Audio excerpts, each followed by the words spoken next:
Live. We're live on the Facebooks and live. All right. Let's go. 3, 2, and 1. Hello, everyone. Welcome back to another episode of Persuasion by the Pint. I'm Jonathan Taylor, along with Sean McCool. And Sean, today we are a little off schedule. This is a Thursday. Oh, wow. It's not even 4 o'clock. It's I'm sure it's 5 o'clock somewhere.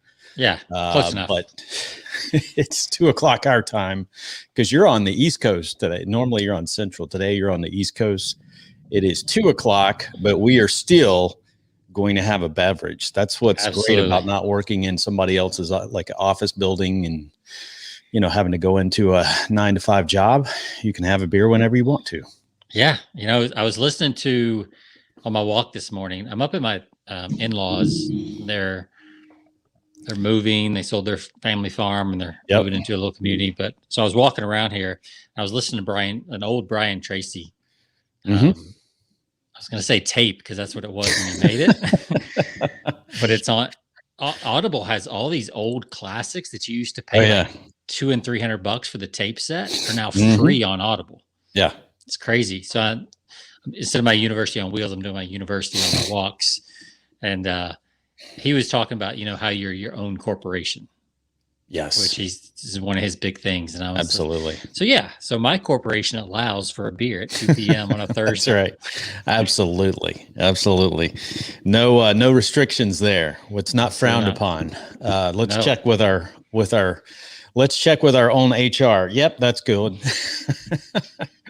No mandates here. No mandates. Except that the only mandate is you must have a beer at some point during the week, I guess. That's right.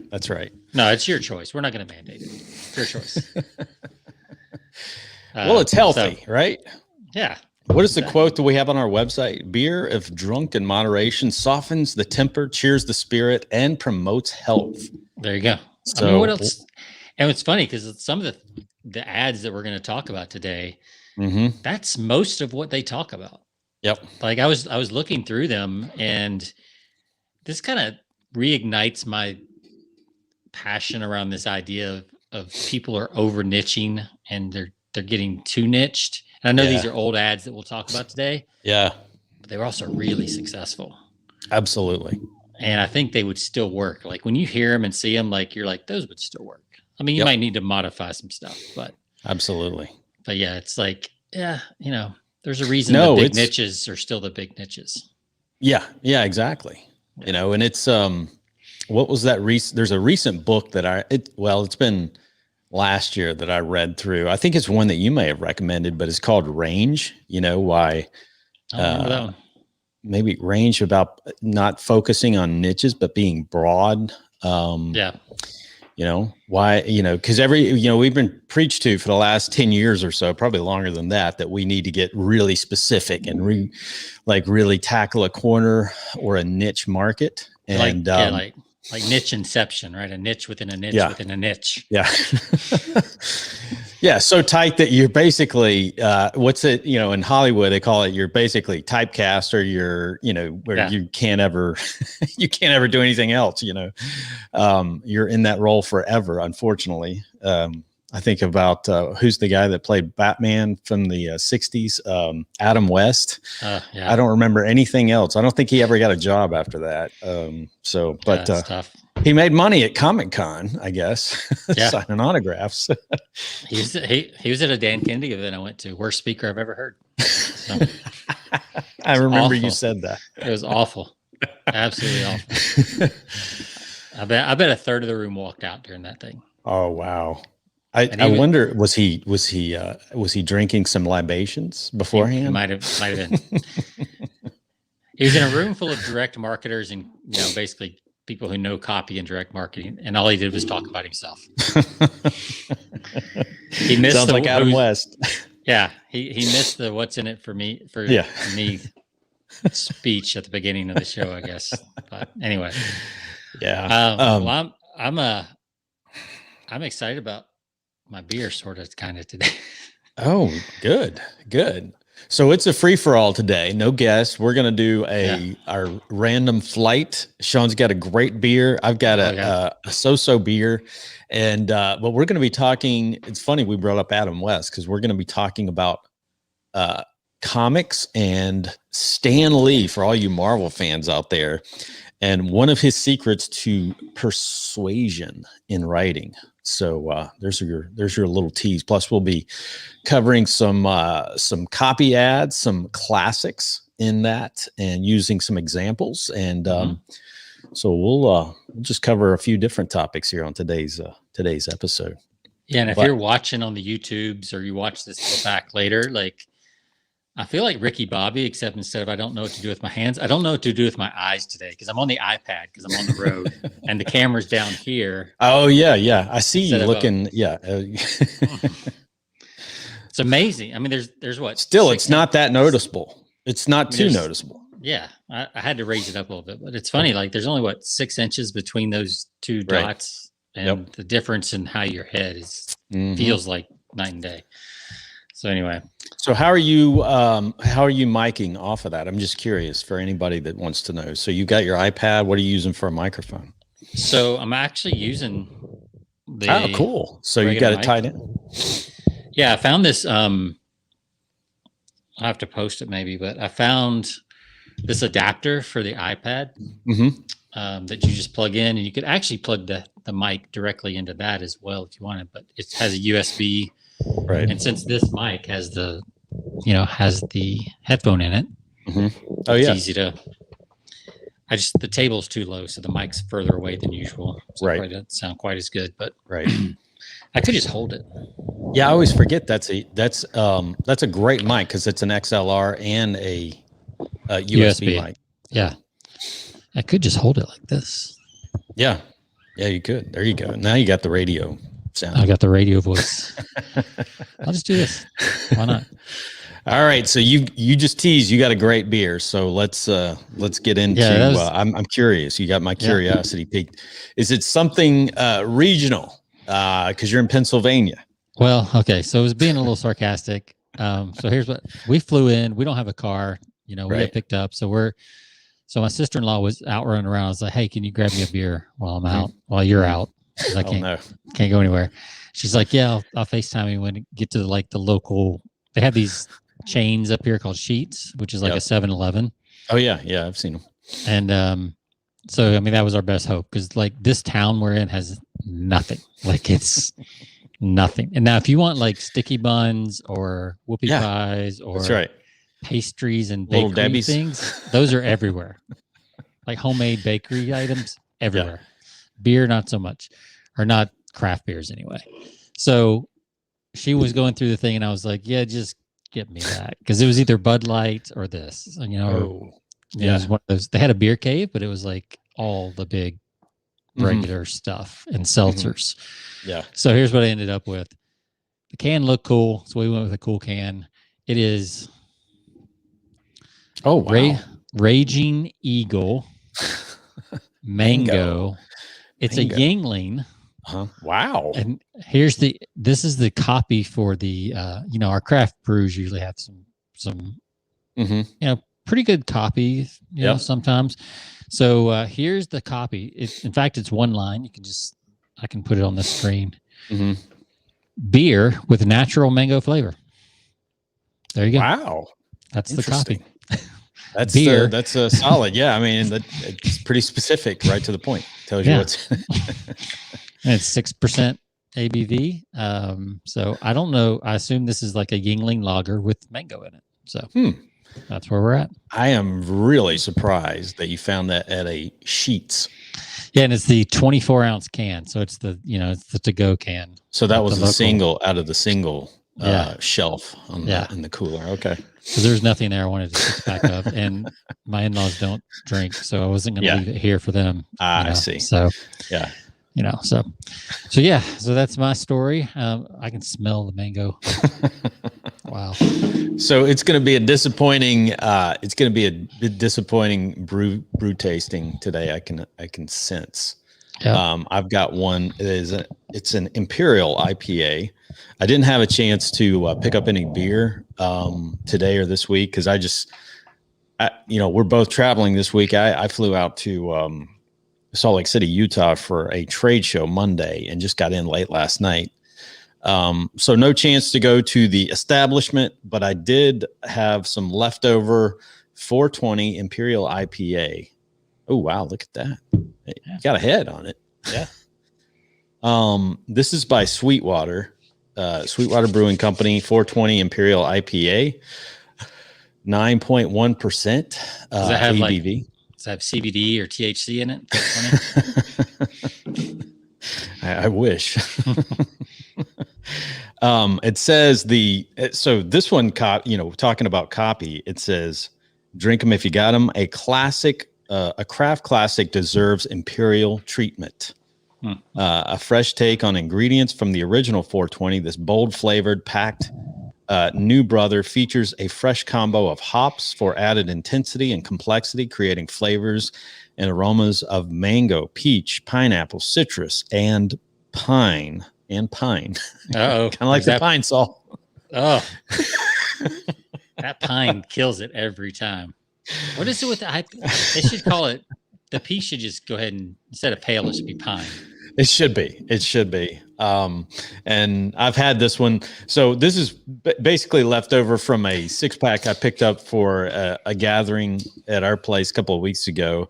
And not so much for me, but for some of the other guests. And this one, I looked in the fridge. I said, man, surely there's a beer in there somewhere. This is the only thing left. In the back of the fridge was this 420. So guess what? I'm going to be having it. However, get this. It's take a guess. Okay, so I said pine. Take a guess what the IBU rating is. 55. You're close. 60. Oh, wow. That's pretty. 60 IBUs. That's pretty bitter. Yeah. This is a lager, so there are no IBU ratings. So exactly. Yep. All right. Well, cheers. Cheers. Oh, camera's down here. Oh, there we go.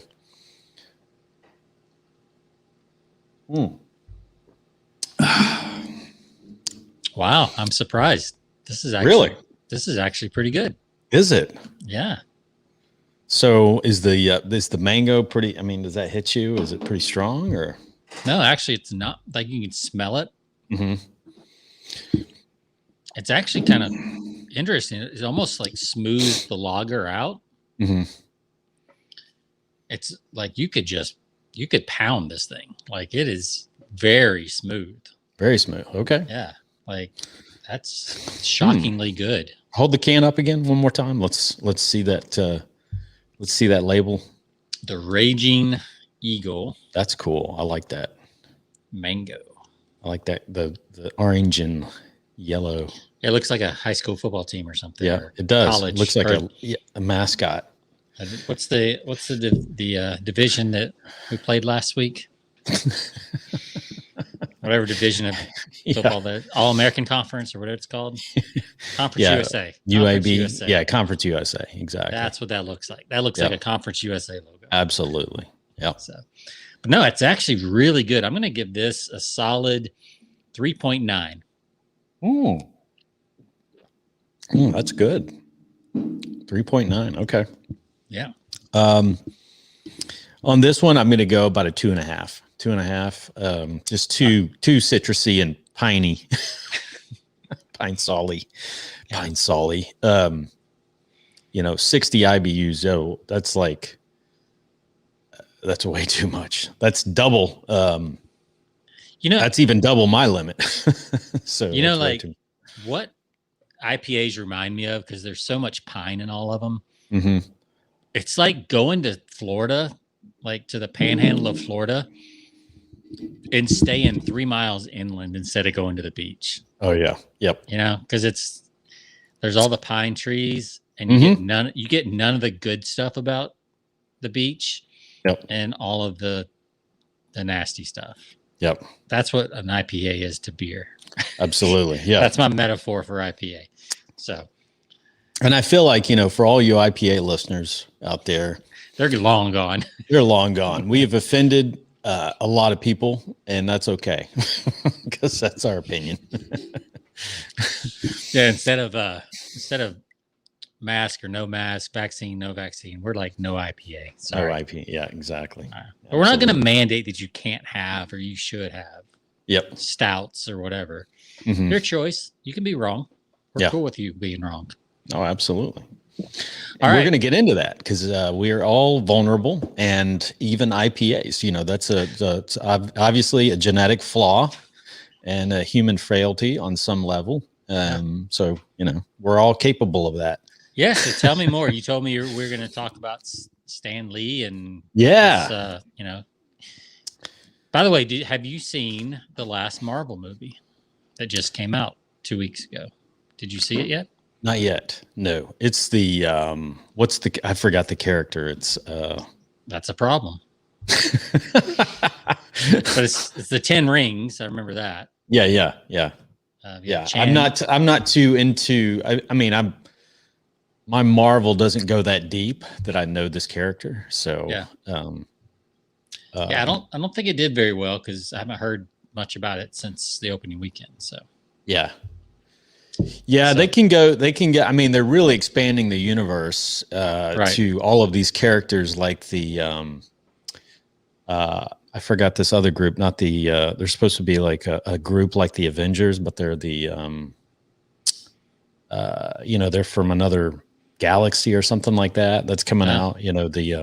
I forgot the name. I'll think of it in a minute. But like all of these new characters, some of them I don't go that deep in them. I was like surface deep in Marvel comics back in the day. Right. And, some of these people are like, I didn't know he was part of the Marvel universe, Yeah. So it's pretty cool though. It just goes to show, like we'll get in, and part of what we'll get in today, just the creative genius of Stan Lee.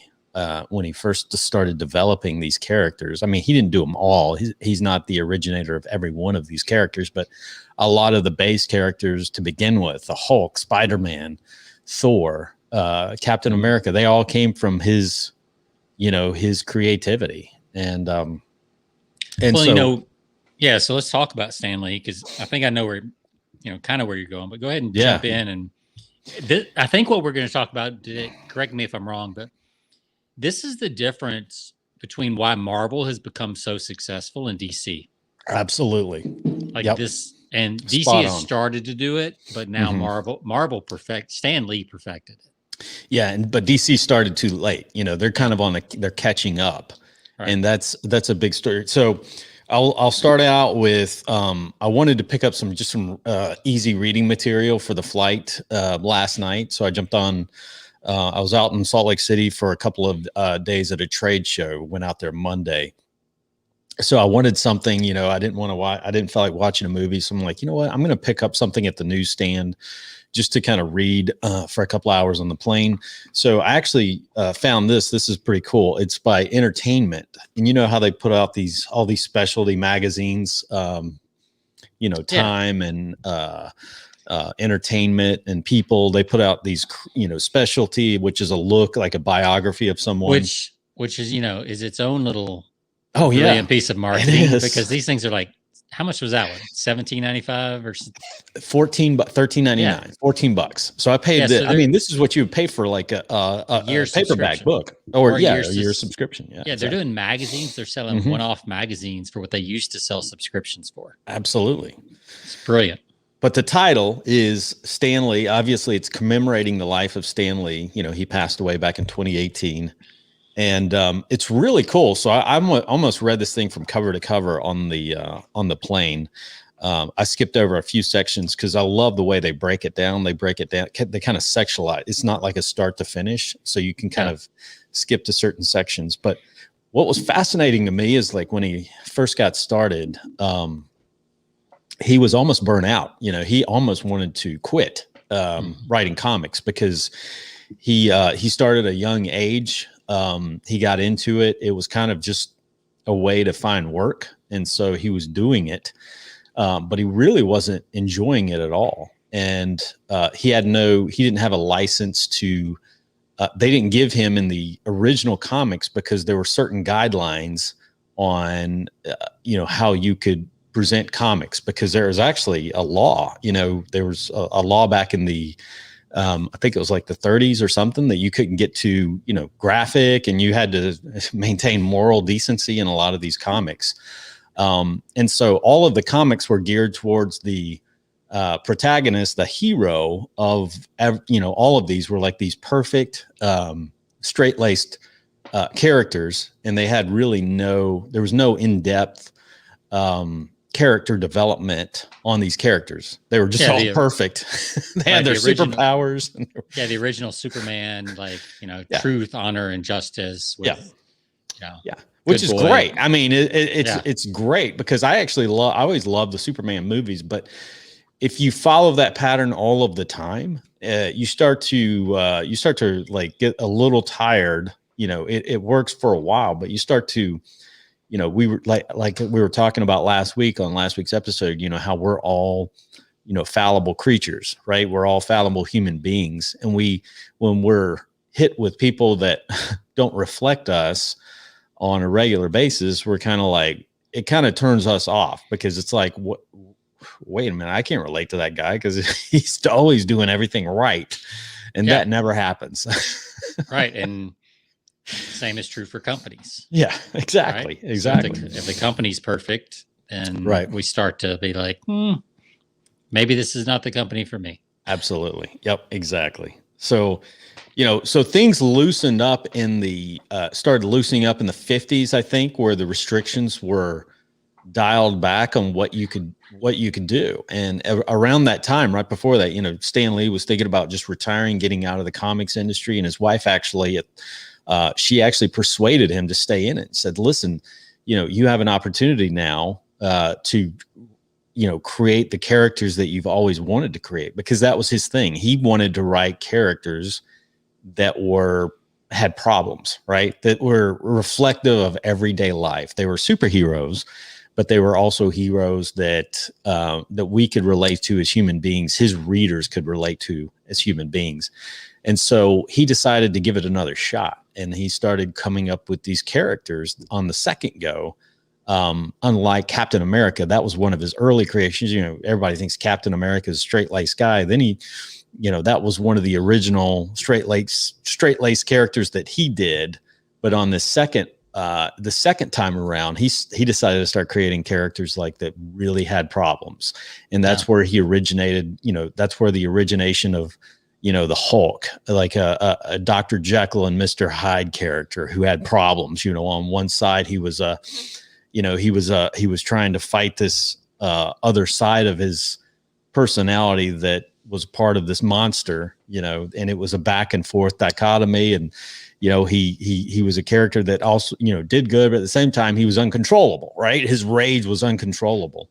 Right. And Spider-Man, a teenager of all things, which it was funny because in this book, or in this magazine, it says, the people, when he came to his publishers about the idea at Marvel about a teenager who had issues that was a superhero called Spider-Man, they laughed at him because they said, first of all, teenagers are not main characters. Teenagers are sidekicks. Okay. Let's get it right. Robin, so no teenager can be the center stage of your story. It's always a sidekick. And he's like, whatever. But he went ahead, obviously went ahead with it. The second thing, they're like, Spider-Man, what, a spider as a hero? Are you kidding me? That's so stupid, Yeah. But he was way ahead of the game. He bucked the trend. And I've got an excerpt in here. And now Spider-Man, especially, with Tom Holland, I think in the role, I think he's probably one of the best. Yep. Oh, absolutely. Like my daughter loves Spider-Man. Like that character, like the teen group loves that character. Mm-hmm. Yeah. Cause he's relatable. He actually looks, I think, unlike some of the other previous, like from the two movies, the Andrew Garfield and the Tobey Maguire, I really feel like the Tom Holland, he's probably the most realistic Peter Parker of the three. Yeah, he's got that quirkiness about him. He does. Which is very relatable, like what we're talking about. Like smaller kid, you know, he kind of fits the bill of what you think of Peter Parker, kind of a geeky, smaller kid who, you know, always, you know, fit that persona of who Peter Parker was, you know, in all the comics. So, so he says, here's the interesting thing. He says, and this goes back to persuasion in writing, because I want to tie this into a book that I've been going through recently, and I think we've actually touched on this book. Oh yeah. And it's called Sell with Story, a guy named Paul Smith. He's got a section on there called in the book called The Relatable Hero.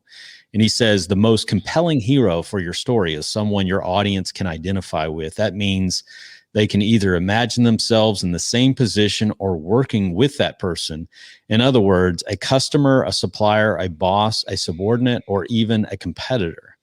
And it says the more similar the hero in the story is to the audience, the more relevant the story will be to them, and more likely they'll listen to the story.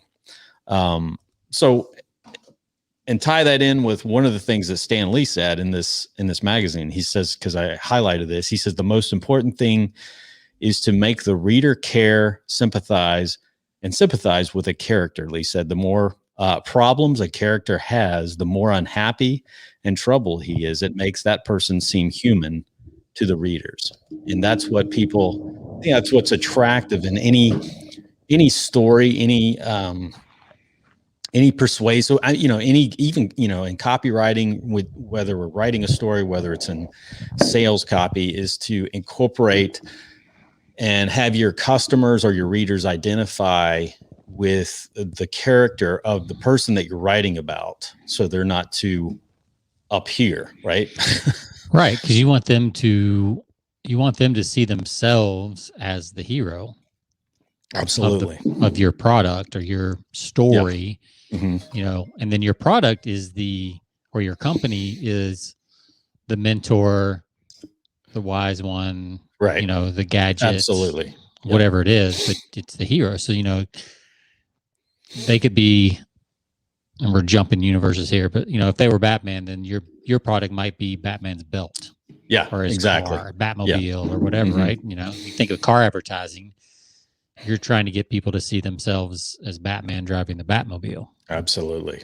You know, not whatever else. Like, so yeah. So it's interesting what you say though about Captain America, because I think they did a good job of that juxtaposition of the 50s character versus the modern day, right? Exactly. In the Avengers series, when you know, after he comes back and gets unfrozen and all that, right?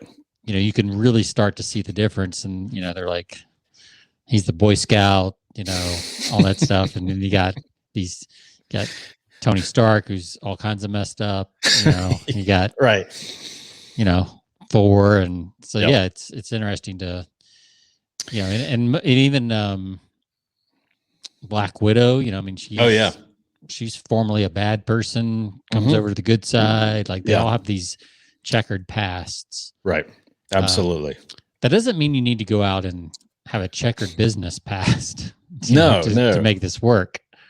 Well, it relates to like one of the, just to tie it into this trade show I was at, they had a keynote speaker on Tuesday, and he was a very good speaker. I mean, he got a rounding applause after his keynote.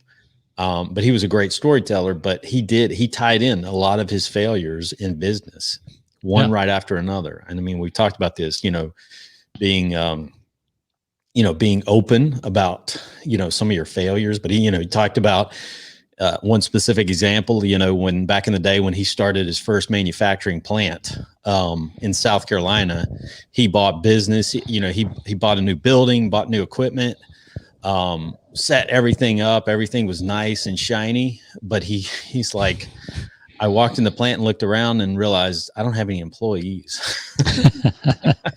Like he was like pulling the cart before the horse, so to speak. And he's like, I seriously made a mistake there. That was the dumbest mistake because I was like, putting everything in place, and I didn't have one person to start with, and probably no sales either. Yeah, no sales whatsoever. So I was like, he was ready. All this money. Yeah, he was ready. But he was just telling one story after another that was just dumb mistake after another. He's like, I've made every dumb mistake in the book, and I'm not here to talk about how great I am. I'm here to share the experience and share the lessons that I've learned along the way, because I've made every dumb mistake in the book, you know, to get where I am. So yeah, and I think there is a comfort that we get in that when we hear people or companies that kind of talk about that journey. Yep, exactly. You know, we realize, okay, they get me, they understand where I've been, right, where I am, and they figured out the other side. Absolutely. Yep. Because, you know, if you come off too polished, then there's a tendency for people to think, well, of course they could do it. Yeah, right? exactly. They didn't have any problems. Absolutely. They didn't have to go through what I'm going through right now. So of course they could do it. Right. Yeah. It works for them. Right. But yeah, if you can show that you've been through those same issues or even something similar, and that this was the solution, whatever your product or service is, then it becomes just a whole lot more, empathetic, believable, a lot of things. Right. Yeah. And just to sum up the Stan Lee, story that we're just talking about, he, once he started developing these flawed characters in his stories, Marvel sales surpassed. They went far above, because at the time, before he started creating these flawed characters, DC was the supreme leader, because they had just come out with Justice League, which we're all familiar with recently with the movies. But Justice League was like, when DC first came out with Justice League, they were like on top. Well, even in the 80s, I mean, so when did all this happen? And I know this was the 50s, but this was in the in the late 50s, early 60s, when DC was like, they were. I know even in the 80s, when you and I grew up, Saturday morning cartoons was the Justice League. I remember. I don't remember any Marvel stuff. Yeah, I remember Spider-Man and Friends in the 80s. I don't know if you remember that. Spider-Man and Friends with the ice. They had Iceman and Firestorm and Spider-Man, and that was Spider-Man and Friends in the early 80s. But you're right, I remember the Hulk Friends was on TV. Yep. As a live action in the 70s. Oh yeah. Yeah. Which was a huge hit. A huge success. I think it was Incredible Hulk and then Dukes of Hazzard. Or the other way around. Can't remember which was which. But that ran from didn't that run from the Incredible Hulk with Bill Bixby? Bill Bixby, from 77 to I think it was 84. I mean, had like a good 7-year run, which is incredible on TV. And what we're talking about, that hit the backstory that I love the backstory that it opened with. Right, here's this guy, he loses his family in a car wreck. Right. Yeah. He couldn't save them. And he's a researcher. And they do all this in like a 30-second, intro thing. Yeah. And he's like, he interviewed these people who could lift cars off people and that they loved when they had to, and he couldn't do it. Yeah. They show him trying to change the car tire out in the rain and all that stuff. And he gets so pissed off that he goes in his little gamma radiation lab and zaps himself. That it's amazing how much story they fit in that intro section. Yeah. But that frustration resonated. Absolutely. It's a great story. That's a great backstory. And I mean, I've used that in some of my talks, because there's this powerlessness that people go through life with. Yeah. Whatever problem you're struggling with, there's a sense of, why can't I figure this out when all these other people have? Right. Absolutely. And it doesn't matter what it is. It could be your golf swing. Could be cooking a meal for your family. It could be figuring out how to get more leads in your business. It doesn't matter. The frustration feels the same to everybody. It does. It does. So if you can have a character that went through that and went to an extreme, ridiculous extreme to try to fix it, you can relate to that.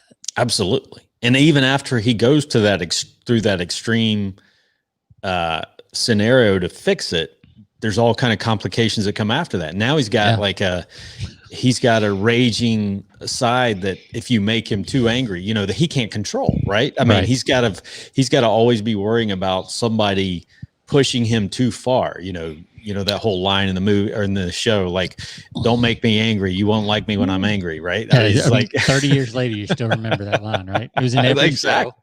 Absolutely. Every show.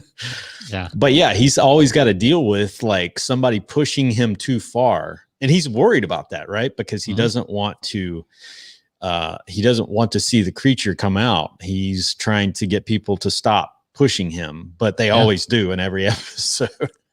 Yeah, it's kind of like it's also, that reminds me of like Rambo when he walks into town. Right. Yep. The first Rambo, and the cop's like, "Hey, yep, what are you doing here? You look like trouble." Yep.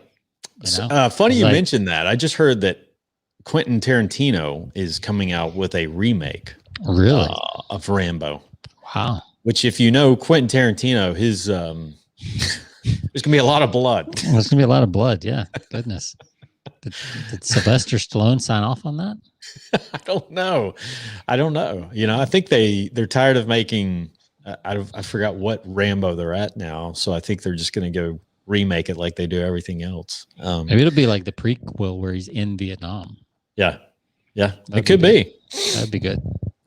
Real quick, and I know we want to talk about some other ads, but I want to give you a quick example of how you can tie this into your copy of that fallibility. And Sean and we've gotten a hold of a lot, and we'll probably be on some future episodes be going through some more of these swipe files, but we got a plethora of copy. A plethora. Whatever it's called. Whatever. Let's Pleothera. See. So I'm going to share. First, I got to share my screen. Let's see. Let's go back. Share. Okay, here we go. Share screen. All right. All right, come on. Share. Well, I just hit share and it's not sharing. Hold on. Share screen. Share. That's weird. I keep hitting. Oh, here we go.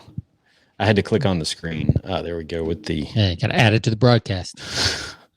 All right. So can you see that? Let's see. I can see you need to clean up your desktop. That would drive me absolutely insane. Right. Yeah. So that's. Oh, I know. That. Disorganized geniuses, right? You've heard of that. Yeah. So you said, you're familiar with this ad, right? The amazing secret of the marketing genius who's afraid to fly. Oops. There we go. That would be Jay Abraham. Jay Abraham. So there's an element to, there you go. All right. Creating an ad around somebody with a flaw, a character flaw in them. We've also got a friend of ours, David Dutton, who he never flies as well. So that's not too uncommon, but for the most, in this day and age, I guess it is pretty uncommon to see. And I didn't even know this until I saw this ad that Jay Abraham. Yeah, David Dutton is just weird. Yes. I knew of two people before this ad, David Dutton and John Madden, because I knew he always took a bus. Oh yeah, that's right. But I had no idea Jay Abraham was afraid to fly. Yeah. But it says the headline is The Amazing Secret of a Marketing Genius Who is Afraid to Fly. And it gets into do your marketing efforts, obviously talking about obviously Jay Abraham. But it says, however, I'm going to skip to the second paragraph because it does the introduction. It says, however, Mr. Abraham is also an absolute coward. I love that. It just calls him out as a flat coward when it comes to travel. And this is especially true when it comes to traveling on airplanes. Therefore, if you wish to do business with Mr. Abraham, you must come to him. Kind of reminds me of the Dan Kennedy. This is not because Mr. Abraham is autocratic, aloof or stubborn, something conceited. Oh, okay. The conceited, aloof or stubborn. Quite simply, the man is afraid. He's a coward. Yeah, that is interesting that it's so it catches your attention, right? Mm-hmm. Yeah. Amazing secret of a marketing genius who's afraid to fly. Mm-hmm. Like it's curiosity provoking. There's nothing in it necessarily for me. Yeah. which, everybody says, what's in it for me, which you do want some of that. Right. But this is more of an Inquirer, or Us Weekly or whatever style ad. It's like, oh, wow. How can anybody be amazing if they're afraid to fly? Right. Right. Yeah. So you definitely want to read it, but then it's a great reframe of somebody who has a standard of you having to come to them. Right.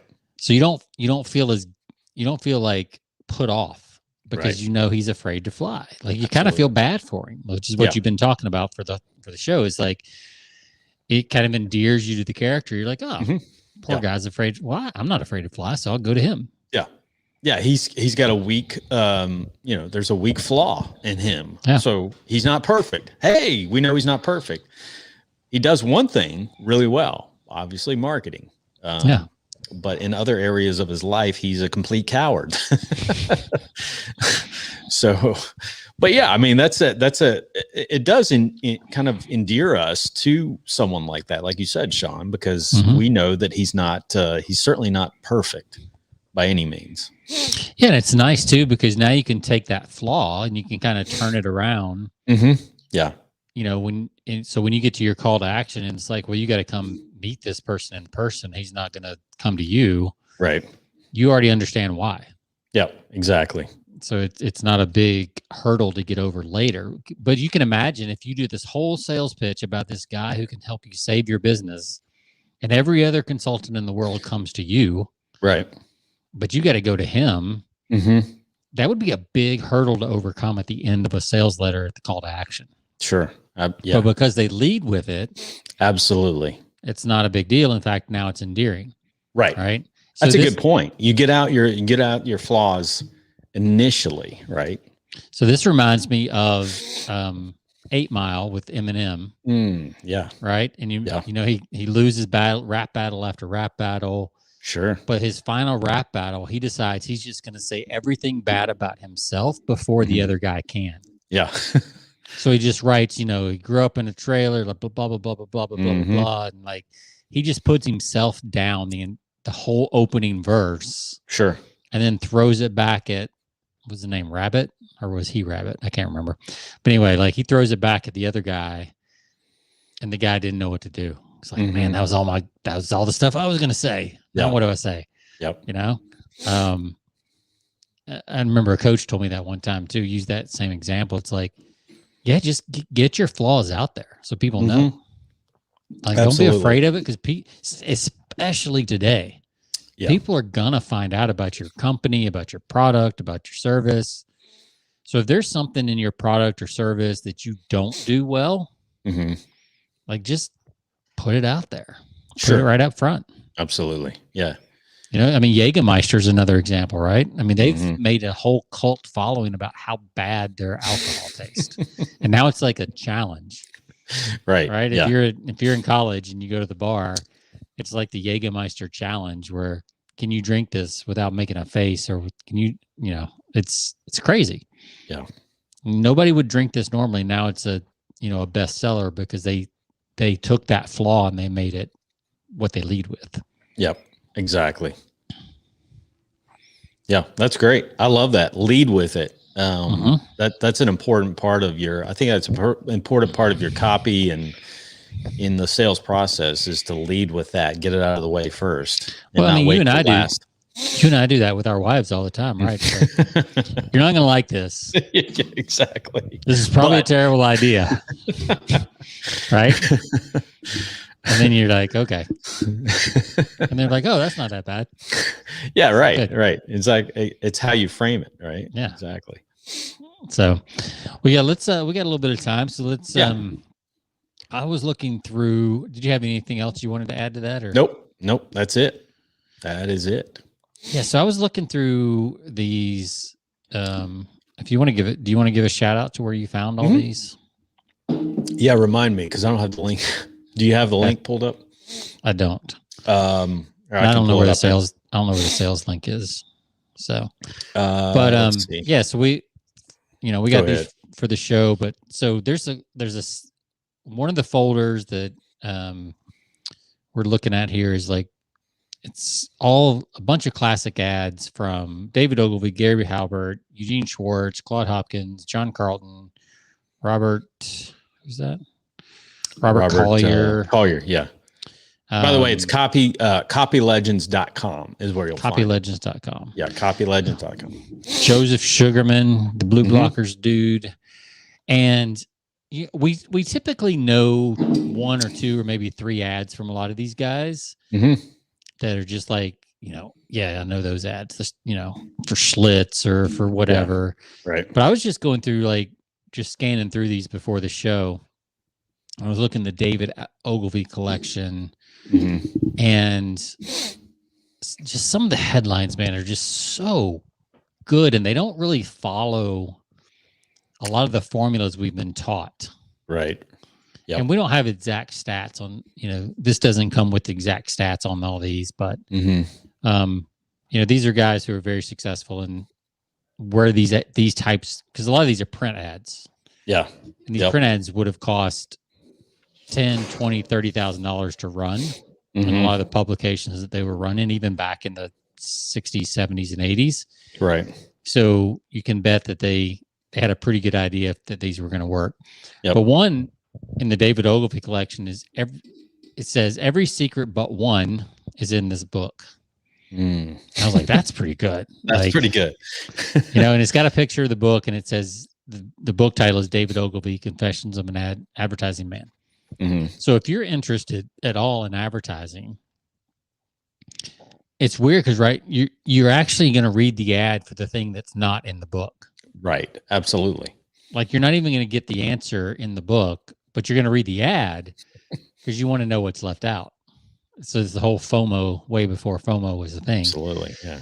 Or at least had an acronym for itself. So that was one that really caught my attention. But another thing that really caught my attention, we mentioned this at the top of the show, was how few of these are like niches within niches within niches. And I know some people will say, well, that's because things are more competitive now. Sure. You've got to do the niche within a niche within a niche, the sub niche. Right. I'm just still not convinced. Yeah. Yeah. I'm not either. I think that, the old saying, you can never be too rich, too thin, or too good looking is still true. So especially when you go into the Gary Halbert, vault, right? Yeah. His are all like help you look better,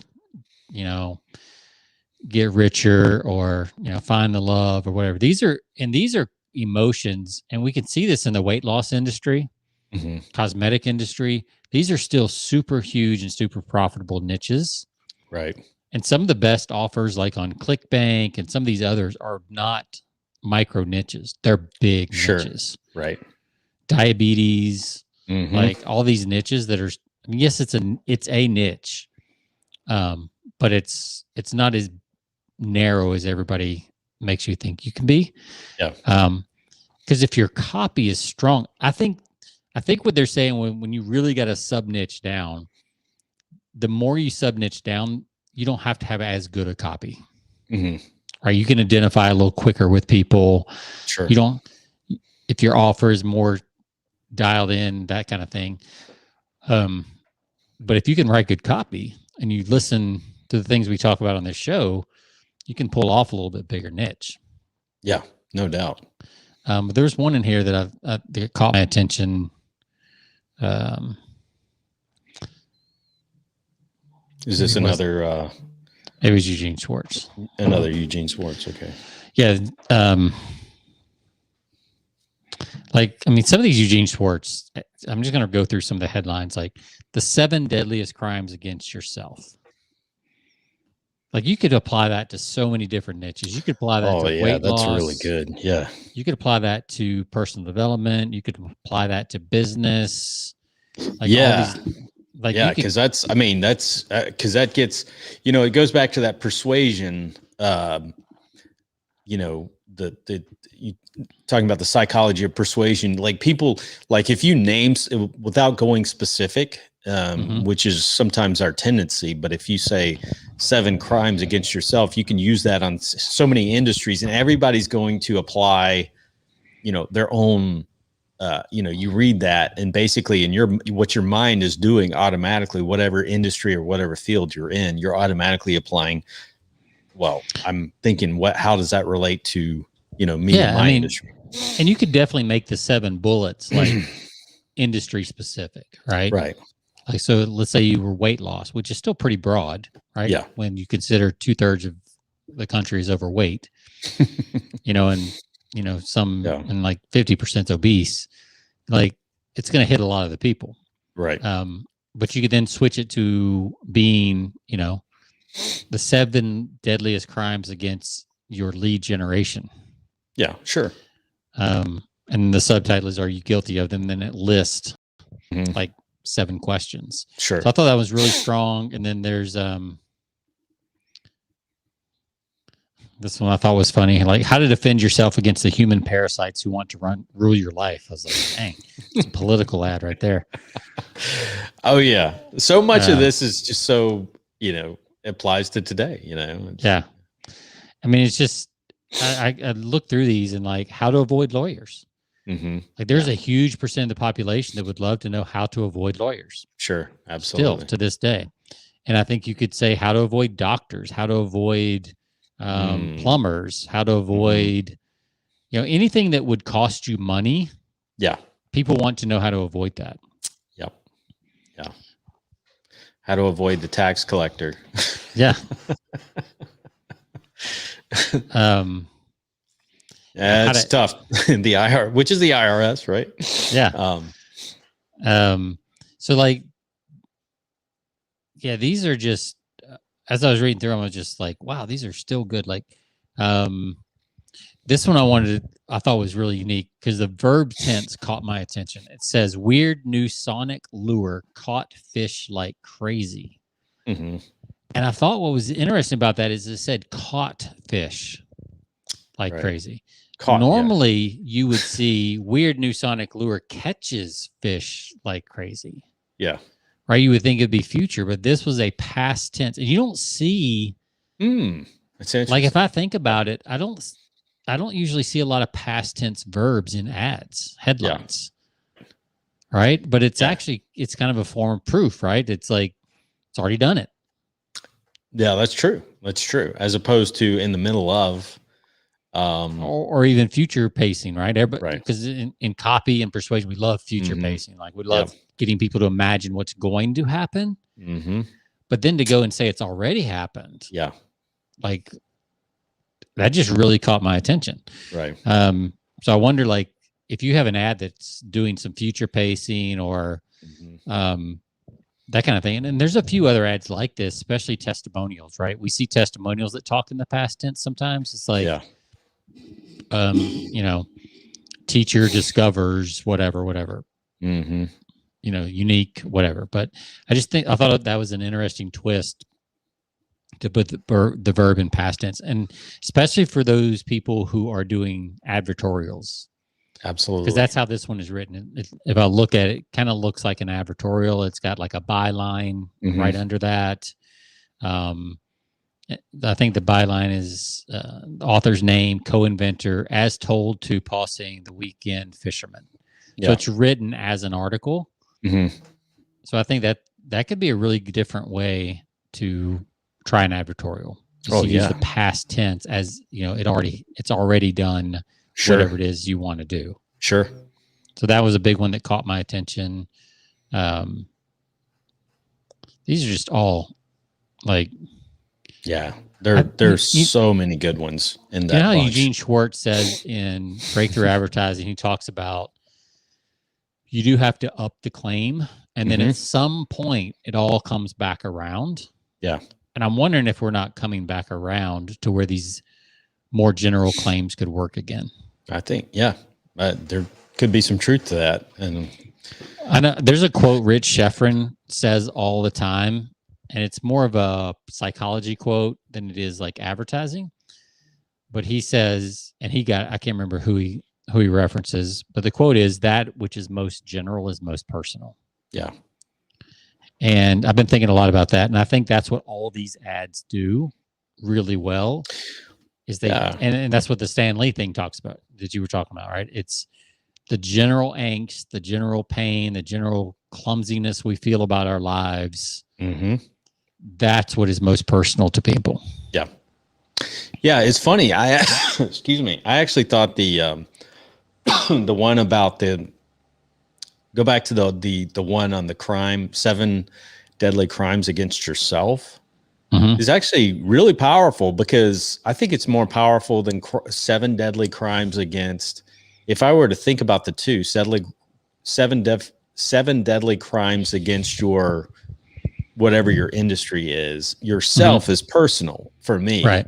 So it makes me think, I'm doing something completely wrong and not something that's within my industry. So I actually, some of these are, I think, more powerful, the broader they are in range, and you can use them, you can apply them to any industry. But to me, I think yourself, you definitely, yourself means I'm thinking about what I'm doing, not what my industry is doing wrong, but what I'm doing wrong. And so I think the way you would use this, you could use the same headline and then just change the 1 through 7 bullets. Absolutely. Like, for instance, the first bullet, just to give people perspective, says, how many times in the last 24 hours did you risk a heart attack or an ulcer simply because you didn't know a little fact about proper breathing?